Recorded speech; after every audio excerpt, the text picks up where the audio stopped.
Hello, and welcome to Irish Opera Podcast. This podcast is made possible by Blueberry.com. If you are thinking of creating your own podcast, head over to Blueberry.com and use offer code Irish Opera to get your first month of hosting for free. And who doesn't like free stuff? Check out our social media pages for details. Speaking of social media, we are on Facebook and Instagram as Irish Opera Podcast, and our Twitter handle is Opera Irish. If you would like to support the podcast, help us grow, and become more regular, become a subscriber by going to patreon.com/Irish Opera Podcast, or make a one-time donation by emailing us at irishoperapodcast@gmail.com. Every little helps at this early stage to cover the cost of creating, hosting, and distributing this podcast. Over the coming months, Patreon subscribers will have access to exclusive content not available anywhere else. And now for our first competition. To be in with a chance to win an Irish National Opera tote bag and an Irish Opera Podcast mug, go to our social media accounts and follow the instructions there. Triple your chances by entering on every platform, so that's 3 entries if you enter on Facebook, Twitter, and Instagram. But now for this week's guest, we have former Artistic Director of Opera Theatre Company and Wide Open Opera, and current Artistic Director of Irish National Opera, Fergus Sheil. How are you doing? I'm good. How are you, Kevin? I'm not too bad. So something I find really interesting is how people discover opera in Ireland. I think everyone's story is different simply because we don't teach much or anything about it in the schools, really. You can go through primary school, you can go through secondary school and never encounter opera in Ireland. So for most Irish people, it's a happy accident. How did you first discover the art form? Well, it's exactly that. You know, I had none of it at home. I did come from a musical family, so I played the instruments. I played the piano and I played the violin and then later the viola. And I played in lots of youth orchestras, so that I was like constantly involved in music, but opera was just not a thing at all. Even though like my dad had friends who were singers who come round to the house and sing, mainly lieder, so I'd know about that, but you know, not opera. And I never went to an opera practically. And I went through my whole degree in Trinity. I'd studied music and with virtually no interaction with opera. Maybe I looked a little bit at some Mozart operas or Wagner if I wanted to be adventurous, but like anything else was completely out. And then you founded the TCD Orchestra. I did. I started the orchestra in Trinity and conducted for a couple of years, and then and it's brilliant that it's still going, like years and years later. And lots of people have conducted it over the years. So and they've kind of gone down a bit of a pop route as well, a little bit, and done kind of arrangements of popular bands and things in recent years. And I remember it went to Electric Picnic while I was in college with that. Yeah. But you didn't do any opera at all while you were in college? None. I mean, I sung in a couple of choirs and things like that, so I got involved in singing. And it wasn't really until I'd left college that I was I always wanted to conduct, so that was my big plan, and I conducted lots of student orchestras and youth orchestras, amateur orchestras, anybody who'd have me, I'd conduct. And a friend of mine then said to me, well, why don't you look at opera? And I said, okay. And because, you know, you can get, if you work in opera, you're employed for weeks at a time instead of days at a time, so it kind of keeps you occupied. So I wrote to the Wexford Festival and said, can I come and be an assistant conductor? And they said, no, we don't have assistant conductors, thanks. And then I just wrote back, you know, the old-fashioned mail in those days. You know? And I said, can I come and do it for nothing? Because I had friends in Wexford who I could stay with, and vital. Yeah, exactly. And Elaine Padmore, who is the artistic director, said, sure, come. And so I came, and I made myself really useful. And I fell in love. Like, it was incredible. I mean, working, Francesca Zambella was directing a Tchaikovsky opera, Cherevichky, and you know, it was just an amazing to be in a room with people who were so sensational. And I'd never, I didn't know what a stage manager was. I'd never been involved in theatre. I didn't know anything about like lighting or costume or scenery or anything, or stage left or stage right or downstage, upstage. Didn't know any of that at all. You know, so I was very much coming from a music perspective. Yeah. I knew all about orchestras. And I made myself very useful to the conductors in terms of editing the parts and if arrangements needed to be made, or, you know, if you didn't, you know, I did a lot of work on the actual music side of things, but you know, I learned over time, and I remember, when singers have a cadenza, and if you're listening to an opera, like say a recording, and you get to a singer cadenza, it can seem like a bit stupid or out of place, or it's just like showing off. And then I remember seeing how this cadenza was so totally emotionally connected to what she was going through in that opera, and thinking, oh my God, this is why they have cadenzas, and this is why, and the realization that all of these like singery things, like the way they sang, the ornaments, the cadenzas, the flourishes, the vibrato, that seem out of place in some contexts, suddenly made sense, and it was like somebody had unveiled something to me, and I became really passionate about it. And then I realized like that was a real fluke that I got involved in that, and most people do not have that access to opera, and that's been like one of the things that has driven me, not just in opera and music. I do a lot of work with youth orchestras to try and get young people involved in music. And I've done a few youth operas and things like that. And I love that like side of showing something what is so amazing about opera. And some people click and others don't, and that's fine, but it's all there to be enjoyed. Now that was a really great opportunity for you, and it only came out of the fact that you took a chance and you were like, oh, I'll do it for free. And you happened to have a really great circumstance actually, that you had someone to stay with. And a lot of time I think with young performers, whether they're conductors or they're musicians or they're singers, it's always trying to balance like what can you take on and do for free for the experience, and what can you take on where you need to cover your bills, and it can be a really difficult balancing act. Do you have any advice for a young person that's trying to weigh up those two things all the time? It's incredibly difficult, but I'd say like do something for free if it's your first time to do it, or if you wanted to try something, or like internships. We have people who do internships, and they're great, and it can be really valuable experience, but you don't want to then continually do that, because then you've just been taken advantage of, or and in fact that did happen to me quite an early stage, that after my first year at Wexford, where I was did it for free, then they employed me, and then you begin to build up serious sort of.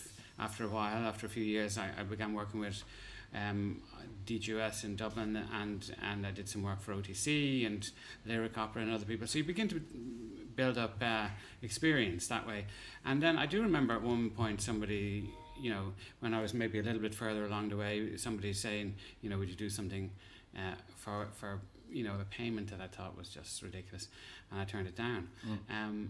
And I don't know if that was the right or wrong thing to do, because afterwards, like when I look back on that, I think that could have been a really significant turning point for me. But I said no to it. But trying to find when to say no is very difficult. It's difficult, because you do have to put a value on your own time and work.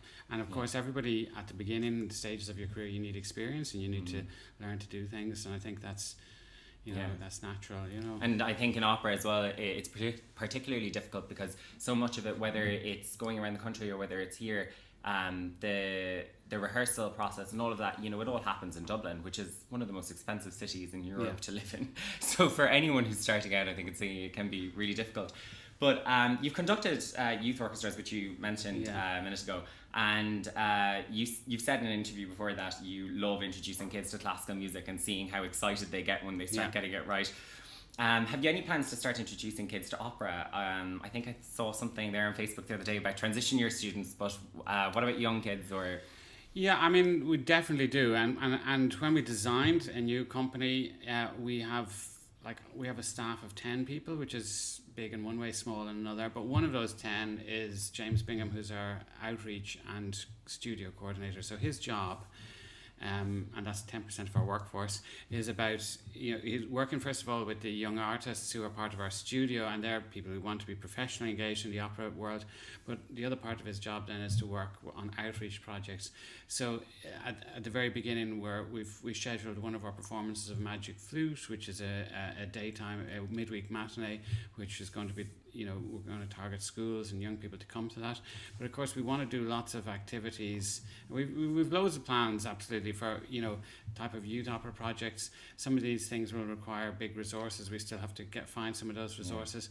But I do have loads of ideas about with flood or could go with things like that. I think we would probably turn that there's operas that involve children like Carmen and things like that.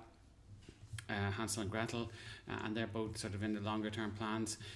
But we want to develop new work specifically for children and with children. Right. Where children and young people would compose new opera. I'd be very interested in seeing that, because I think they're incredibly creative. A bit like Brian Irvine's kind of workshop kind of operas, where it's almost put together with the singers and with the people who are going to perform it. Yeah, Brian's brilliant at that, and I've done a number of projects with him before, which have really placed young people into the creative process, and he's great at doing that. The Sunday Times said INO's first season is both varied and bold. How do you come up with a season? It must be really difficult because you're trying to balance what people want, what you think people need, the music they don't know yet, and also the availability of the performers and all the people involved. Where do you start with something like that? And like for our first season, we had to do all that without knowing actually if we would get the money. Yeah. Because we had to do a competitive process to secure the tender for the new company. So I had like a whole load of people on with gaps in their diary held for us, and I might have had to go back to all of them and say, sorry, this isn't happening.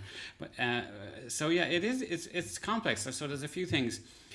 We do two types of operas. One are the main scale operas in the larger theatres, and the other one is the touring operas. So within both those strands, you want to give a bit of variety. So for example, in our first year, the three main scale were Figaro, Bluebeard and Aida.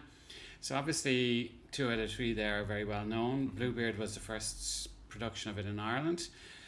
So that was a consideration, that we would obviously give audiences what they love, but not, also give them something that maybe they hadn't seen before. Mm-hmm.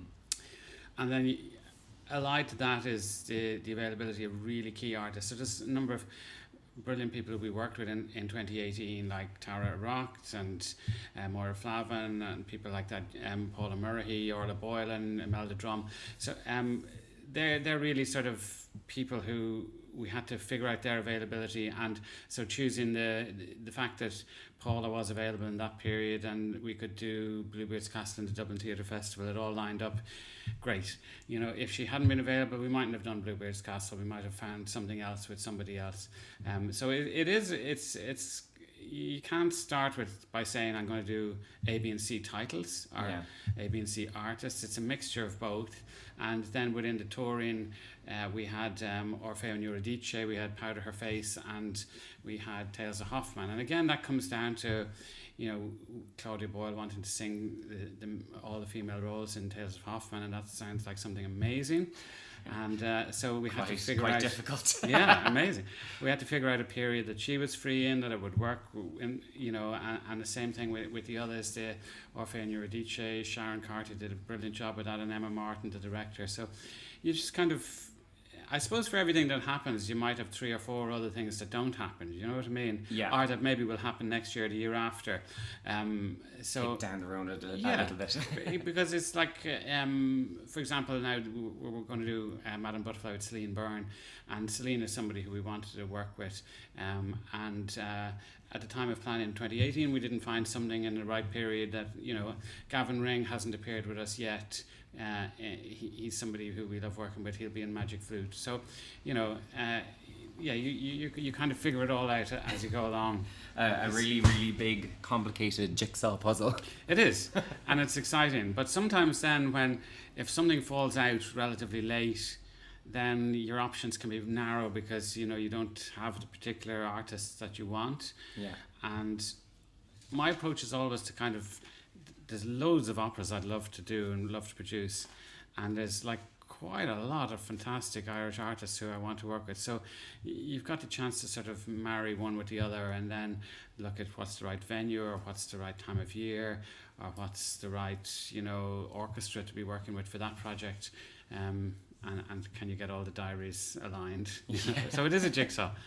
Yeah. What was the most exciting opera for you personally last year? What was the one you were really geared for, that you were like, obviously as the artistic director you have to want to do it all, but was there one that was inside you that you always wanted to do? You said years ago that Tristan und Isolde, which you did with White Open Opera as your first production, was something you had wanted to do for so long. Was there anything in this past season that you had really wanted to do for a while? I can't possibly answer that question, Kevin. That's like asking me who's your favourite child. All right, okay. There are 2 operas from INO up for the Irish Times Best Opera Award, which are The Tales of Hoffmann and Bluebeard's Castle. Will we see them again in the future? And are INO planning to revive any of the successful productions, and what kind of ratio would it be on? Because it would be normal for most companies to revive some of their productions and do a few new ones each year and balance that up. Mm-hmm.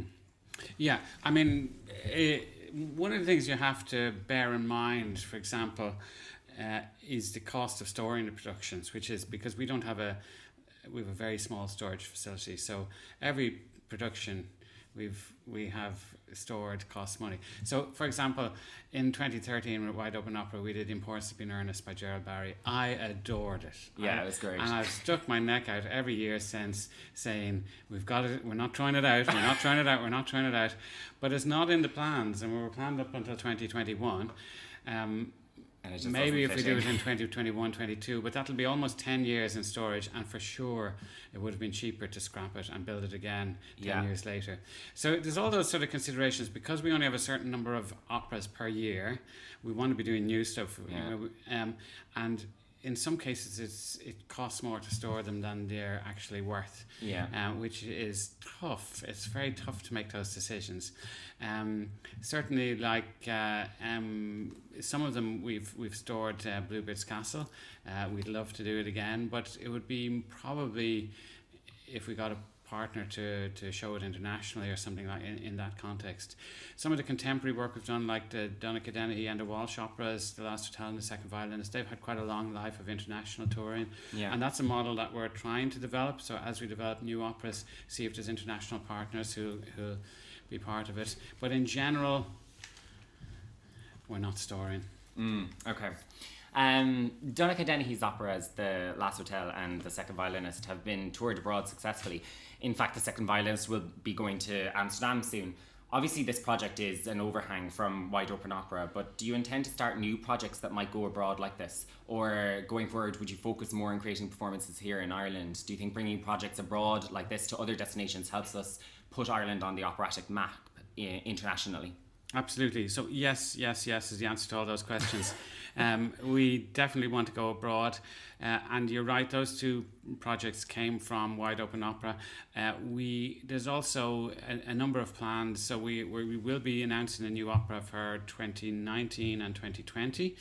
And they're both, I suppose, projects that have been in the works for several years with Wide Open Opera.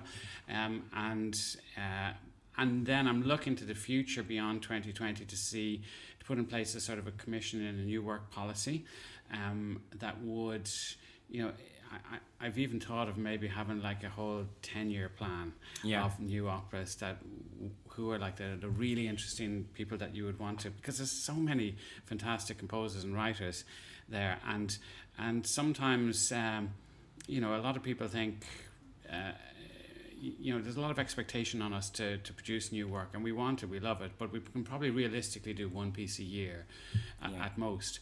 But on every time we do one, we're trying to bring in international partners. So if we do, say, a new piece in 2019, maybe that'll tour internationally in 20 or 21 or 22, while we're still doing another new piece in 20. So there could be 2 or 3 of them on the go. And it makes it viable then to actually keep the sets and things, because exactly. 5 years down the road is not so long if it's spent 2 or 3 years touring.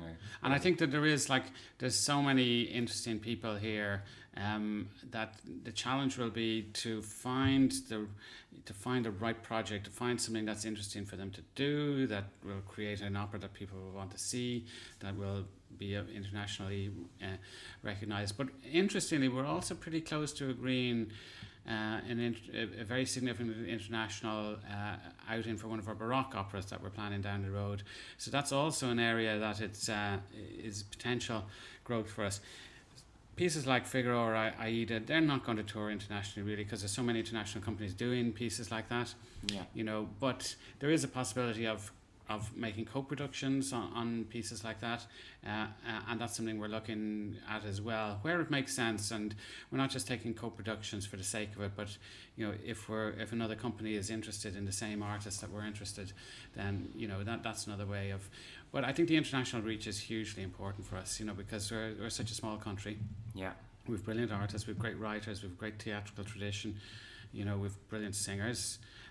So we've all the ingredients, and that's they were actually talking about Ireland's kind of branding abroad, and how significant our culture is, when they were doing the Why the Arts Matter Joint Oireachtas Committee the other day, and one of the things they said was that if you were to take one area out of Boston with the same population of the entire of Ireland, and were to compare the culture that comes out of there versus the culture that comes out of our country, it's it's uncomparable. Yeah, I mean, look at, say, a city like Galway. Yeah. Tiny city. You will not find a city in the US, for example, of the same population that is a fraction of the vitality of the artistic scene in Galway. Yeah. I listened to a lot of podcasts, and came across a new one there the other day called Operacast. And they were talking about how so many new operas are performed once because every company wants to be the first to do it and to premiere it, and then it kind of falls into oblivion and never gets done again. Donnacha's operas have enjoyed life beyond Ireland in New York and London with the Last Hotel, and then London and now Amsterdam with the second violinist. Yeah. How did you break that mold? How did you make that work? How did that come to happen? Well, there's a combination of things. We have a very good co-producing partner, Landmark Productions, the theatre company based here. And Anne Clark, who runs Landmark, has a lot of international contacts. So, yes, those two operas, the first one, Last Hotel, went to the Edinburgh Festival. Anne was instrumental in getting that, but it also went to the Royal Opera House, where I would have had contacts. So between the two of us, we've sort of done a tic-tac approach to all our international contacts, and I think it's because both Enda Walsh and Donnacha Dennehy are incredibly interesting artists, and people know them, people place a value on them, and that people were willing to take a risk. And then with the second opera, we also won the Fedora Award, which makes life very easy. Yeah. Because if you can negotiate with an international partner and say, and by the way, we can bring some cash to the table, we have this award. It gives you a prestige, but it also gives you money, which is really useful when you're talking to people internationally.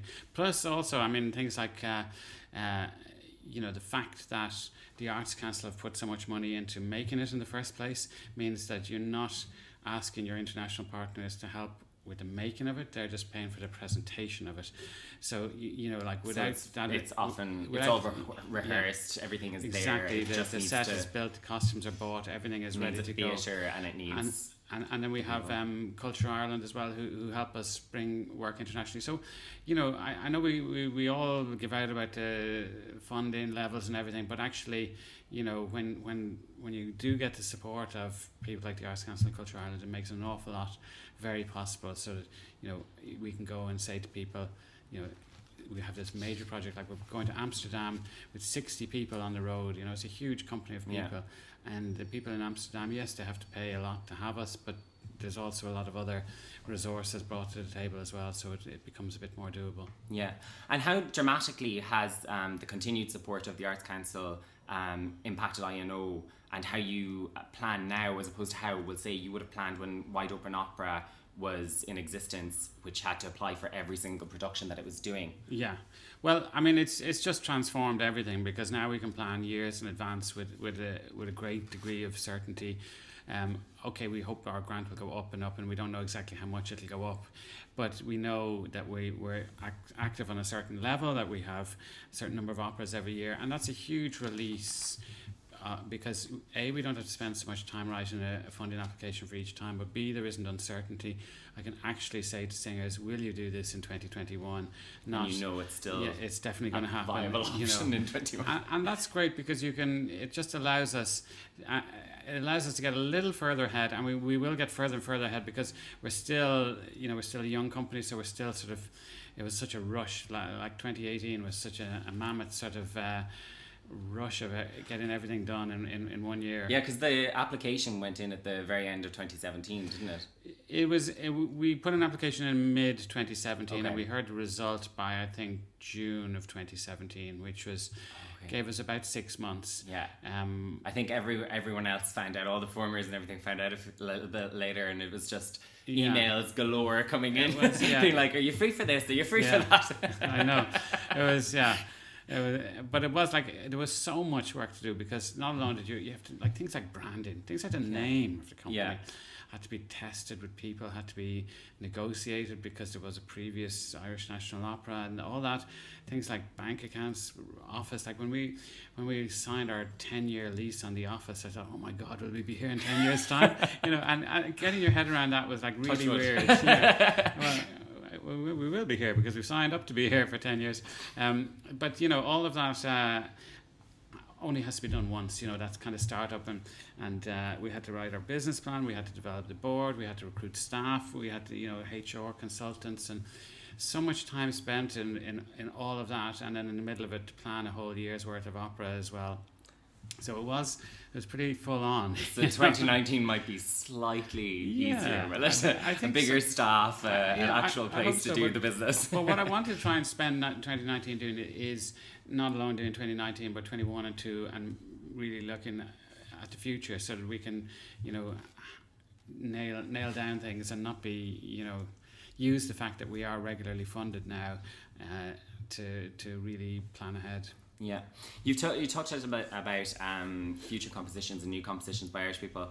A lot of people see opera as being other and foreign, and we have this perception of Pavarotti and it being from Italy. But we also have a great tradition of Irish composers, including Balfe and Wallace and O'Dwyer, whose Ethna Opera Theatre Company put on just before merging into Irish National Opera. Have you any plans to revive more Irish operas from these types of composers? Well, it's definitely something I'd like to do. I can't say I have definite plans right now to do it, but I love that repertoire, and I think it's also part of one of the reasons why I was keen to do Ethna with Robert Dwyer's Ethna was not just that I thought actually it's an interesting piece of music, I fell in love with it, but also that who knew that type of thing was happening in Dublin in 1909. Who would have thought that there was somebody composing to that level of skill? So we do, I think, underestimate our own history to an extent, and we look at the Germans and French obviously have an amazing history of composers, but actually there was some interesting stuff happening in Ireland, and there was a sense in the 19th century opera was very popular in Dublin, and even into early 20th century. I think it fell away a bit. Then you had like DGUS, founded in the 1940s, and they were doing several operas a year.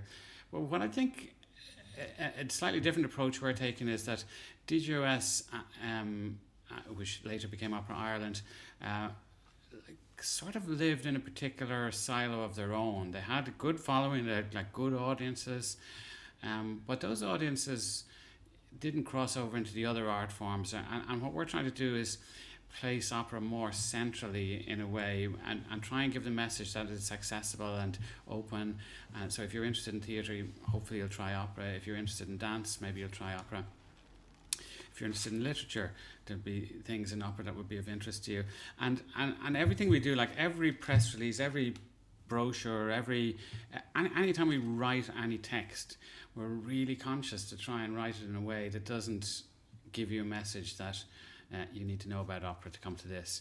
So we don't use words like, technical terms in our press releases. We don't describe somebody as a lyric coloratura or a mezzo or something, because people will read that and think, I've no idea what a coloratura or a mezzo is, so I'm a bit scared of that, I'm not going to go to it.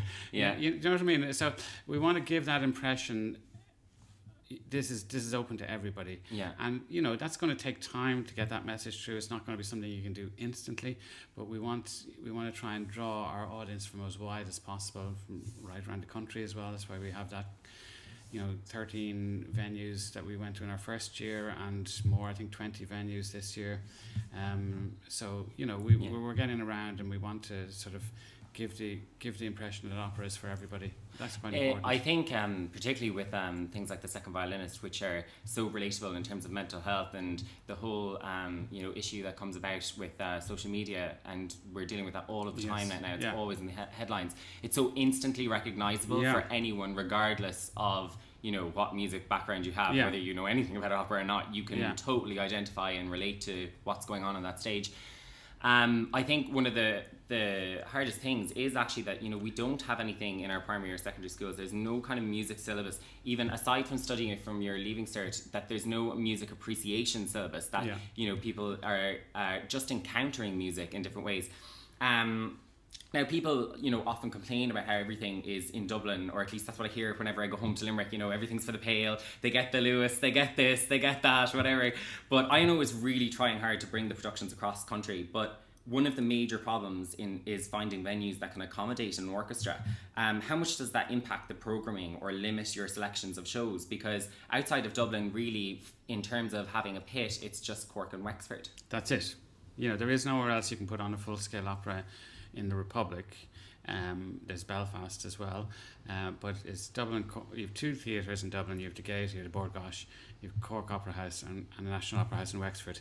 So for something like Magic Flute, which we're doing this year, we're going to Wexford and Dublin, but we've also decided to bring a concert performance to Limerick, which has been in the University Concert Hall, and that's one way of saying, well, we can't bring the whole production, but at least we'll give you something, and maybe there'll be somebody in Limerick who'll say someday, it'd be great if only we had a theatre with a pit, we could. Well, there was supposed to be one. If you heard anything about it, but the Opera Centre I believe is going to be office blocks, although it's still going to be called the Opera Centre. Yeah. But there's going to be a street named after Catherine Hayes. That's right. But the whole opera theatre seems to be gone out the window. And same with Galway. I mean, Galway is such a fantastic city, but it doesn't have a theatre with a pit. No. So and it's so vibrant culturally. I mean, like the Galway Arts Festival is huge, and obviously that's where Orfeo started. Yes. It's so well attended, it's so vibrant, but there's just nowhere to put something on. Exactly. So that's why we have our second strand, which is the touring productions, and in that touring productions we do a mixture of things. Like we do some contemporary work, which is written especially for that scale. We do Baroque, which is on a smaller scale, and we do things like Hoffman, where we do a reduced version of a bigger piece, and we bring those to anything, usually about 12, 13 venues at a time, but it could be like 20 different venues over the year with different shows. So that's how we get around. And then we're also looking at, there are options to do an even smaller show that would go even more places. That's something that I'm looking at. Could we, do a very small show that would still be fantastic, but it would go to 200-seat venues, and maybe you could do another 20 or 30 venues around the country with that. So, I think that's the way, and we have to balance our resources between the big shows and the medium and smaller shows as well. Yeah, and there are a lot of small theatres in a lot of towns and things as well that would be ideal to do what you just said there. Despite all the activity in Dublin, it's still the only capital city in Europe without an opera house. Since Wexford was renamed the National Opera House, do you think we'll ever see one built in the capital? And will there be a theatrical home for INO, or is that even something that INO would be looking to have? Well, it's not something we're looking at the moment, but, who knows what the future might hold. But I think there's other priorities for us. What I wouldn't like to do is for somebody to build us a house and then we don't have enough money to put on shows, or B, enough audience to come to the shows. So I think the way I see things evolving over the next 5 to 10 years is that we continue to grow, we continue to put on more and more shows, and that we get more and more audience, and let's see where it leads. Down the road, of course it'd be lovely to have an opera house, but in a sense I wouldn't like to have the cart before the horse.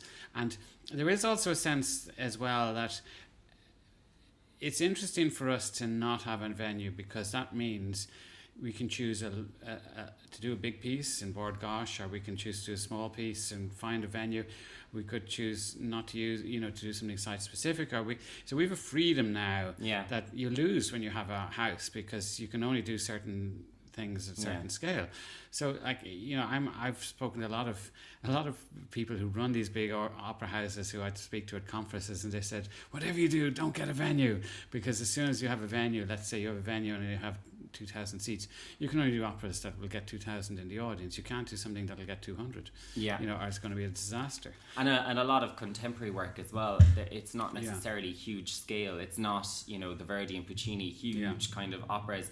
There's often a lot of small chamber operas that are just not suited to those kind of venues. Exactly. So, maybe sometime down the road, but not a priority now.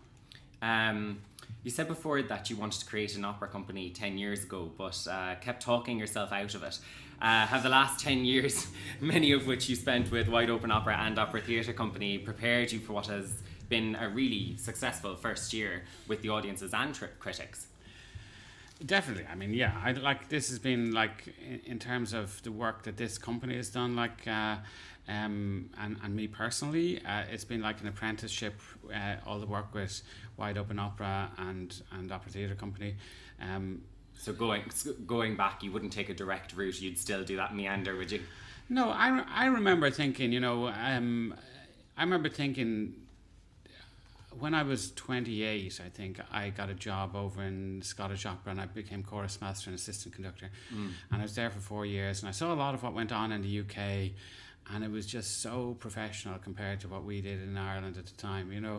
It was just of a different league and a different order, and I remember ever since then, I came back to Ireland, and I just longed for this idea that we could have an opera company that would work brilliantly and professionally and do imaginative and creative things. Now we had opera companies at the time, and they were doing work, and some of it was great, but I always had this idea that there was something better that could be done, and now I've got the chance to try and make that happen. I think we've had a great start, but it's only a start. I think there's loads more we can do, and that business of building up professionalism that's a huge challenge for right across the organization, whether you think we have brilliant singers, but do we have a completely professional chorus, orchestra, technical staff, stage staff, music staff, all those and we do have brilliant people and that's the joy. And I think that's perhaps the joy of having worked over the last 5-6 years with Opera Theatre Company and Wide Open Opera, is that we've been able to assemble the teams of people who we know are brilliant, and who, whether it's a stage management team, or whether it's repetiteurs, or whether it's production managers, or people who build sets for us, we've honed it down, and we know who these people are, and the more work we can give those people, the more that they are then working at that top level, and everybody gains. It's a win-win situation for everybody. So the more really good work you're doing as an individual, the more you up your own game. So, and that goes right across the board. And particularly since Opera Ireland closed, anyone who would be involved in opera has been leaving in floods over the last 10 years. So even the people who we do kind of train up and we have produced over the years have all hightailed it out of here to get work. So is there an effort to kind of bring some of those people back as well? Well, absolutely, where we can, but I think one of the things is that we, no singer, for example, is going to earn their yearly wage working with Irish National Opera, because we don't have that volume of work, yet. Maybe in the future we will. So even no matter how good the singer is, they might appear as a soloist, they might appear once a year max, but they have to work internationally. People have to, because they have to work at other jobs and other things. For the moment, at any rate, they have to, as you know, in German opera houses, you'd have full-time chorus, orchestra, and principal artists, the core ensembles, so we're nowhere near that yet. No. Because we're really sort of only starting out. the starting blocks, the building blocks. While we're on training, the INO Studio is quite different from most others, although it's not unlike the hub that you started when you went into Opera Theatre Company. What prompted you to have a studio with not just singers, but directors, composers, conductors, repetiteurs, and how do you see this developing in the future? So that was the reason for it is exactly what I've said, that business of developing professionalism and helping the professionalism that is there to trickle down to people who may be on their way up, because I had the great advantage of, working with some really good people who took time out of their own schedules to mentor me, and people I would have worked with over the years, and I just wanted to kind of formalize that to an extent. Now, we're only working with 4 singers, which is a drop in the ocean because there's lots of singers, as you well know. Yeah. But I was keen that it would also have a composer and a director and a conductor and repetiteur, because it's all part of the one family, and I want people to try and learn. Like, we have so few repetiteurs in Ireland. Yeah. So we want to develop that skill, and we have a lot of directors, but people who do directing, like Sarah Baxter, who's on our studio program, she would have cut her teeth entirely through theatre, and now has come to work in opera and loves it.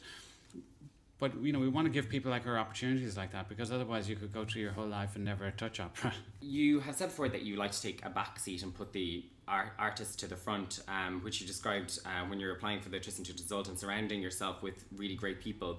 And making it about the other people, making it about Miriam being the first Irish woman to do Isolde.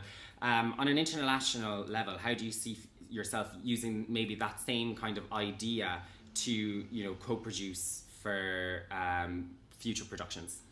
Yeah, I think I'm not one of these people who likes to sort of make it all about me. I think what is brilliant about opera is the fact that so many people collaborate, and actually nobody's in charge, if you're to be honest about it.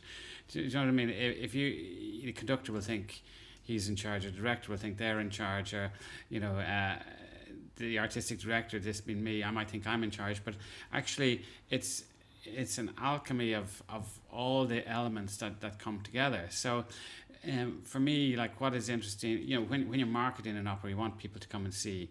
Generally, the reason they want to go and see the opera is, number 1, the title of the opera, and number 2, who's singing it. Yeah. A few people who are in the business would be interested in who's directing it. Even fewer would be interested in who's conducting it. I heard a wonderful, actually this is slightly digressing, but I heard a wonderful analysis by the head of marketing in the New York Philharmonic about how to get audiences into concerts. Yeah. And they had done scientific research, like over many years, at great cost, about what were the factors that affected you as a punter to buy a ticket to go and see the New York Philharmonic. And they discovered, to their surprise, that number one was the program. Yeah. Number 2 was the soloist. Number 3 was the day of the week. Number 4 was the venue. Number 5 was the car parking. Number 6 was the restaurants. Number 7 was the trains. And number 11 was the conductor. Well, I was reading something recently, an article a month ago. I think I actually might have mentioned it when we were doing the last podcast. But they were saying how one of the huge factors is, do you know someone going? Oh, yeah. So, like, do you have a friend that's going to say, oh, do you want to go to this? Yeah. Because so much of what people do for socializing at the weekend, do you want to go for dinner? Do you want to go to the cinema? Yes. Do you want to do something? Yeah. The number one reason people weren't going was because no one was suggesting it. Yeah, exactly.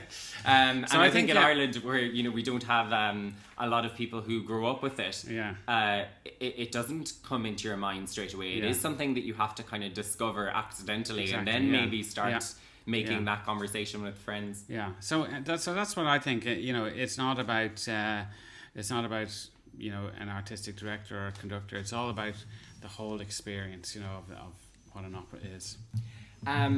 This year we are going to see Evangelia Ragaki's opera at the Crypt in Christchurch. In Christchurch.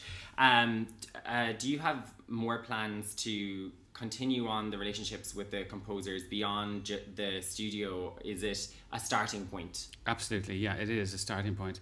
We would definitely like to to work with people. Now, of course, there's a limit to how many composers we can work with in a year, but the studio is a way of getting to know people and getting to know what they do.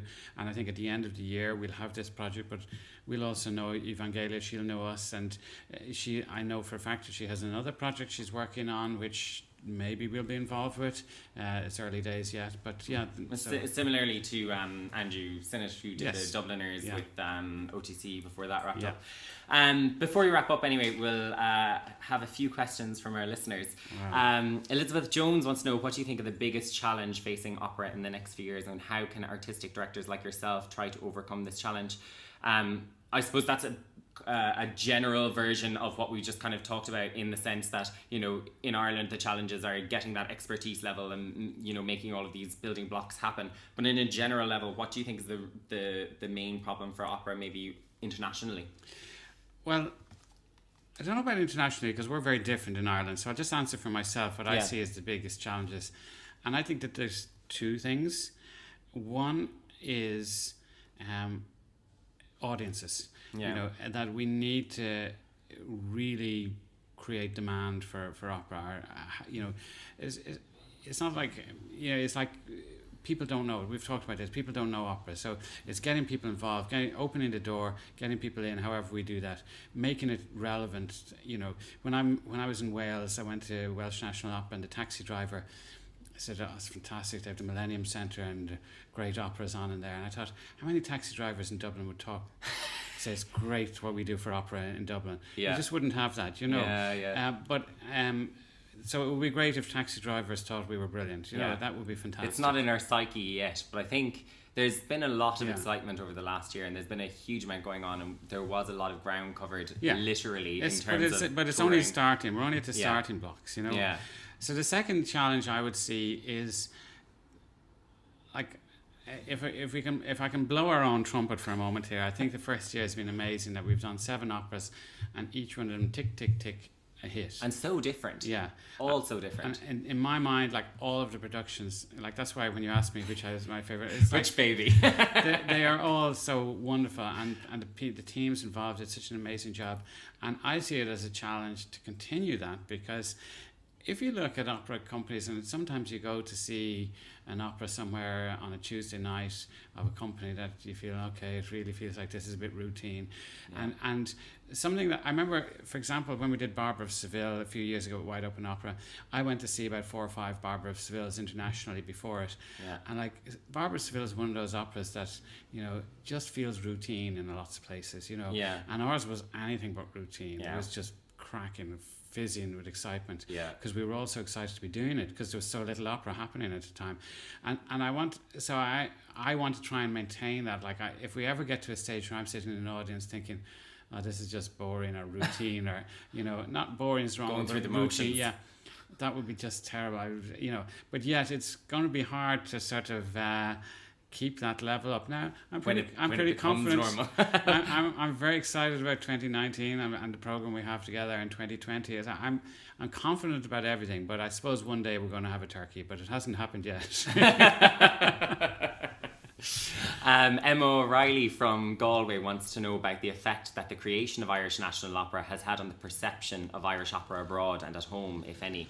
So I suppose the productions like the Second Violence, which have gone away, have you had any reactions or feedback regarding the perception of the company? I think that there's internationally, people are really sitting up and paying attention, and people have come from abroad. Like, I'm talking about people who run opera houses. A number of them came to see some of our work during the year, and people will, like, I had a phone call yesterday with one of the big American companies, wanted to know what were we doing in the next few years. Is there any way to collaborate? And maybe there will be. That's great. So those and I go to conferences, and sometimes I think, why am I going to these conferences? Because they're just like talking shops.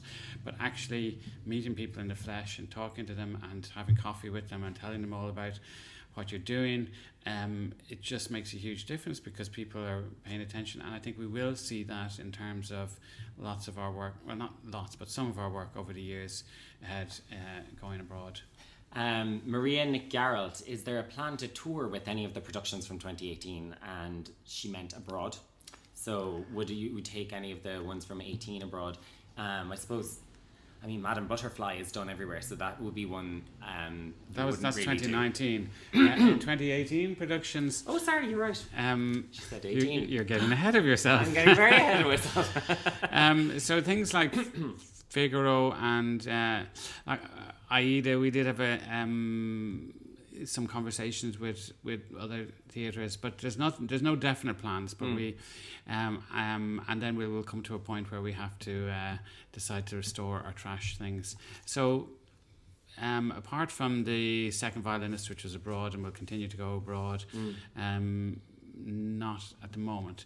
But I would say things like, you know, Gluck Orfeo and Eurydice, it's a nice, small, compact production, but exquisitely beautiful. Like, I'm so pleased and proud of what Emma Martin did with that and all the performers. I can't wait to see it next month. I didn't get to see it in Galway, but it sounds really, really interesting. And it is. The how closely the choreography and the music was portrayed. Yeah, it was just like two sides of the same coin. You know? Yeah, but for the original presentation in Gluck's time itself, I mean, the ballet was integral to the production. Yeah.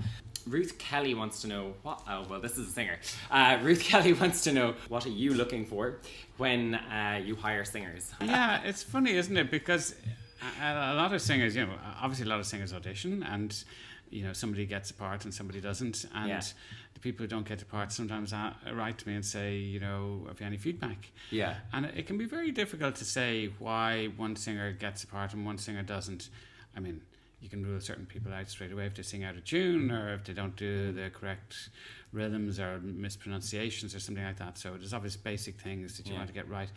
But beyond that, I think you want that kind of X factor thing, that kind of little sort of tingle down your spine of excitement about what you're hearing, which you know, no matter how many times, like, you could sit through 20 or 30 people singing, and then somebody comes in and sings, and you're awake with excitement, and it's the kind of thing, you know it when you hear it, you know. And I think for singers,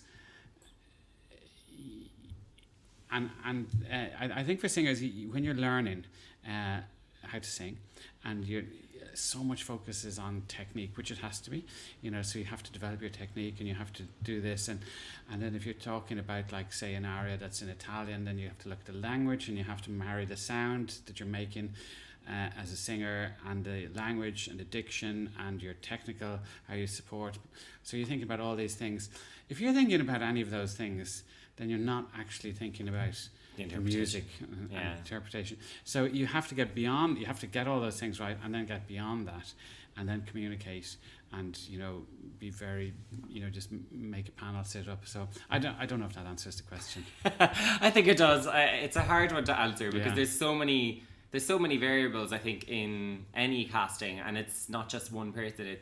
It's usually a panel. It's a director. Exactly. It's a conductor. It's an artistic director. Yes. It's several opinions all vying and trying to get their person. Yes. Yeah. Kieran Krangle is asking, any plans for a young artist program in the future, like the German models, where there might be an ensemble of, say, 10 people, and they are in and out of productions throughout the season? I think that would depend on us ramping up our overall output. You know, if we had 7 or 8 major productions a year, and we could actually give 10 people meaningful experiences. Yeah. So what I don't want to do is get 10 people together and then not really have any roles to give them. You know. Yeah. So yes, it's a great idea, and maybe in the future it could happen. Actually, it's kind of after. Sparking a question myself, is that like the German model, would you ever consider having an ensemble for the company, or would you prefer to stay on a kind of guest basis? I haven't really seriously examined that. I feel the guest basis is the way to go, but I'm open to thinking more about it, but I haven't looked into it enough. Now, I can't remember who said this. I just remember reading it, and when I was compiling the list of questions, I could not find the tweet or the direct message or wherever they did it. But they asked, what is your favourite Pink Floyd album? Do they know something about your music taste? I don't know. How would I know a Pink Floyd album? I have to pass on that one, You Kevin. have to pass on that. I was like, maybe they know something I don't know. No, they don't know something. No, you're not a Pink Floyd fan. A closet Pink Floyd fan. No. Yeah, exactly. I was like, I have no idea. This is my moment to come out. No, I'm afraid not. Well, thanks so much for sitting down with us, and You're I'll welcome. see you soon, no doubt. Yeah, great. Thank you. Enjoy Thank it. you. Bye. Bye. Thanks for listening. I hope you've enjoyed this second episode. I just want to say a massive thank you to everyone who's been emailing and commenting. You've all been so positive and supportive, which is really wonderful. Keep sharing online, and if you can spare a moment to leave us a review on Apple Podcasts or wherever you're listening to this, it would really help us reach a wider audience. The first opera of the year is Gluck's Orfeo di Euridice by Irish National Opera, which will tour nationwide between the 7th of February and the 2nd of March. The second violinist will be shown in Amsterdam on the 7th and 9th of March, so if you have any listeners in the Netherlands, I would highly recommend checking out this modern opera. Cork Operatic Society will perform a concert version of The Marriage of Figaro at the Cork Opera House on the 24th of March for one night only, and Madame a Butterfly also opens in Dublin that same night at the Bord Gáis Energy Theatre. Lots of exciting shows on the way, so get booking. Until next time, slán!